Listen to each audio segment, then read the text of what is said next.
దళార్లను నమ్మి మోసపోకుండా రైతులు జాగ్రత్త పడాలని భూపాలపల్లి ఎమ్మెల్యే గండ్ర సత్యనారాయణరావు సూచించారు.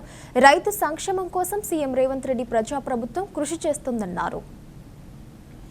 గురువారం భూపాలపల్లి నియోజకవర్గం మొగుళ్లపల్లి మండలం పర్లపల్లి గ్రామంలో ఐకేపీ ఆధ్వర్యంలో ఏర్పాటు చేసిన వరిధాన్యం కొనుగోలు కేంద్రాన్ని భూపాలపల్లి ఎమ్మెల్యే గండ్ర సత్యనారాయణరావు ముఖ్య అతిథిగా హాజరై ప్రారంభించారు. రైతులు మద్దతు ధర పొందాలంటే ప్రభుత్వం ఏర్పాటు చేసిన కొనుగోలు కేంద్రాలకే వరిధాన్యాన్ని తీసుకురావాలన్నారు. అనంతరం పలువురు ఎమ్మెల్యేకు బొకే ఇచ్చి శాలువాలు కప్పారు.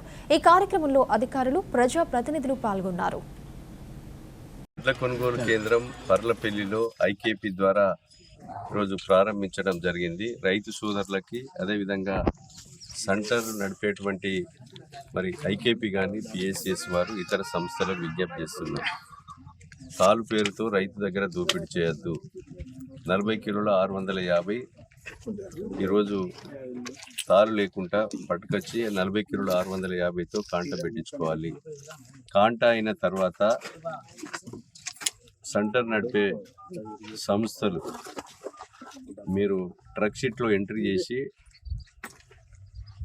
ట్యాబ్లో ఎంట్రీ చేసి ట్రక్ షీట్ రిసీట్ తీసుకొని రైతుకి ఇచ్చేయాలి. రైతు వెళ్ళిపోతాడు. ట్రాన్స్పోర్ట్ జిమ్మదారు కానీ మిల్లుకు పోయి దించుకోవడం కానీ సెంటర్ నడిపేటువంటి వ్యవస్థ కూడా చూసుకోవాలి.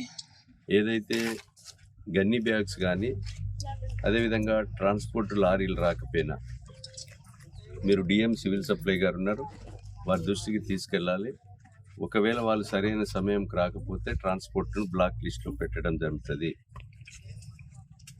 ఒకవేళ లారీలు వస్తలేవని రైతులు ట్రాక్టర్లలో తీసుకుపోతే తొందరపడవలసిన అవసరం లేదు.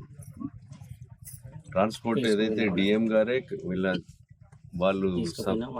వాళ్ళే తీసుకుంటారు. ఒకవేళ తీసుకుపోయి ఒకవేళ పడేస్తే ఆ కిరాయి కూడా ఎమర్జెన్సీలో ఉంటే వాళ్ళు డిఎం సివిల్ సప్లై గారు రెంట్ కూడా కిరాయి కూడా ఇవ్వడం జరుగుతుంది.